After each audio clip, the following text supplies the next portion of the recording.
Shalom Ubracha, Rabbi Manny here on behalf of El Centro de Estudios Judíos Torah Temet, just to share a Devar Torah regarding the Perashat Hashavuang, Perashat Bo. I wanted to read you two of the psukim, two of the verses that appear in this week's Perashat, because I believe there is a very important hidden gem within that text. Specifically, chapter 12, verse 48 and 49. In that section of the Torah, God is speaking to the Jewish people regarding the Karban Pesach, regarding the Passover sacrifice.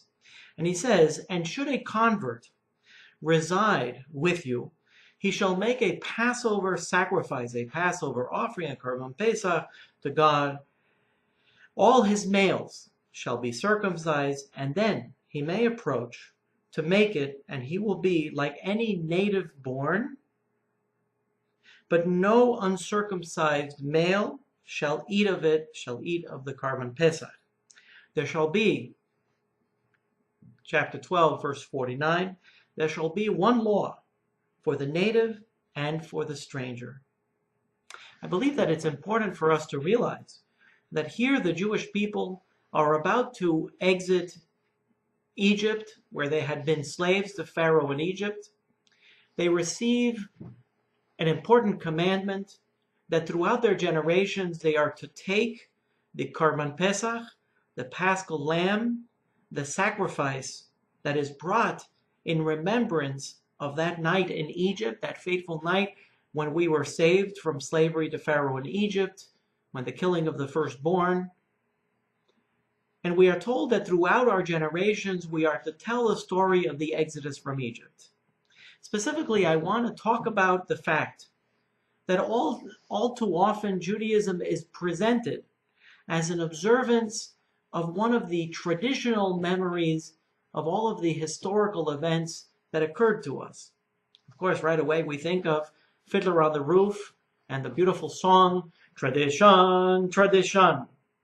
And so Judaism is often presented as a religion that is doing many of the rituals as a means to remember that which happened to our ancestors.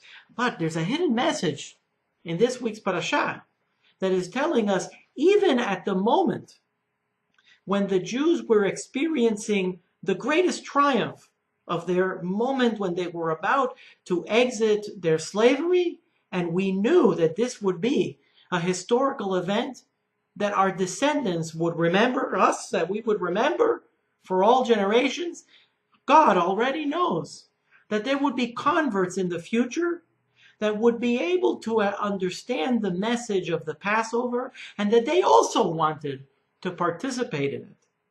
Right away, the Torah tells us that when a convert comes to participate, if he converts to Judaism, he participates in the story of the Exodus from Egypt, just like any native-born Jew would have.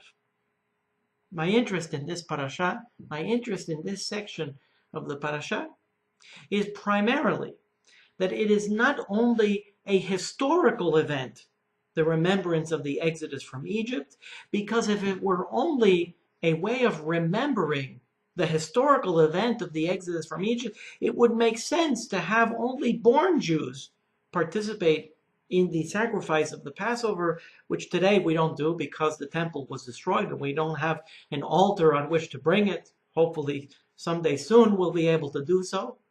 But it would make sense if one were offering the Karban Pesach that only those who were descendants of the Jews who actually left Egypt would be the ones to remember that historical event. Perhaps the Torah is trying to lead us to another level of understanding of what exactly is the Karban Pesach, and that is that everyone who believes in the message of the Torah is also undergoing some sort of an exodus alongside of the Jews from their physical captivity. You know, in this week's parasha, one of the mitzvot that we are commanded to do is "Vehigadeta levincha beyomahu," to tell our child, to tell our children of all ages, the story of the Exodus from Egypt, on the night of the Exodus from Egypt. Vehigadeta, it is the key word in the word Haggadah, and that is why we call the book that is used during the Seder the Haggadah, the telling of the story. And it commands us directly to tell the story of the Exodus from Egypt. The Talmud asks the question, well, where do I start telling the story of the Exodus from Egypt? Should I start when Jacob and the sons all went down to Egypt, when the 70 souls went down to Egypt? Should I start when Joseph had to go down to Egypt? When exactly, says the Talmud in Psachim, should we begin to tell the story of the Exodus from Egypt? And very interestingly enough, the Haggadah quotes this section of the Talmud, and it says that you begin by telling the story mitchila ovdei avodah zarah. Mitchila avotenu ovdei avodah zarah. In the beginning, our ancestors, our fathers, were idolaters. Of course, the Talmud in Psachim is telling us that this beginning where Abraham left the idolatry of his family and left to the land of Israel and began to follow the God who would become the God of the Hebrews, the God, the giver of the Torah, the God of the Jewish people, is actually the beginning of the story of the Exodus. Now we can understand why the Torah says that in the future there would be people who would want to join us in the telling of the story of the Exodus from Egypt, that would want to eat and participate in the eating of the paschal lamb or of the paschal goat, of the sacrifice of the Passover, because they too were liberated from slavery, the slavery of narrow thinking that comes with idolatry.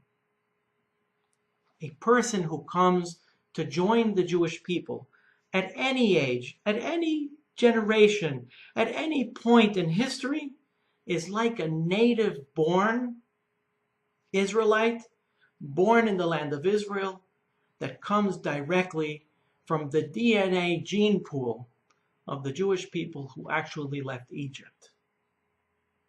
The Torah commands us additionally to understand that one law shall be the law for all of Israel, for those who were born Jewish, for those who joined us, for those who joined us because they were particularly moved by the story of the Exodus from Egypt. Judaism, therefore, is not just the ancestral memory of the Jewish people, how we preserve the stories told to us by our parents. That's a beautiful part of the Jewish essence, of the Jewish message, that beautiful tradition. But it's also a little bit more. There are enormous numbers of people all over the world that register with our message and that understand the liberty that comes with an affiliation and a promise and a covenant that comes in a close relationship with the God of Israel. That very moment, even before the giving of the Torah, that very moment when the Jews are about to leave Egypt, already it was known to God and to Moses our prophet that in the future there would be people that would be so moved by this wonderful story of liberation and upliftment that it would register within them and that they would want to affiliate with us. Friends, the story of the Exodus from Egypt is not only a historical event, it is also a spiritual event. The religion of the Jewish people is not only an ancestral memory that moves us because of generational attachment, as a way of remembering our ancestors and keeping our tradition going, which is a great blessing in and of itself, but it's also a message that is attractive and moving to all of the people of the world. Then finally we have that message that tells us, remember, you were slaves, you were strangers in a strange land. Give welcome to those who want to be with you. May it be God's will that as we remember the story of the Exodus from Egypt, as we remember the suffering of the past of the Jewish people, as we keep alive our traditions, that we also make it so that we are welcoming to those who wish to join us. Shabbat Shalom Orach.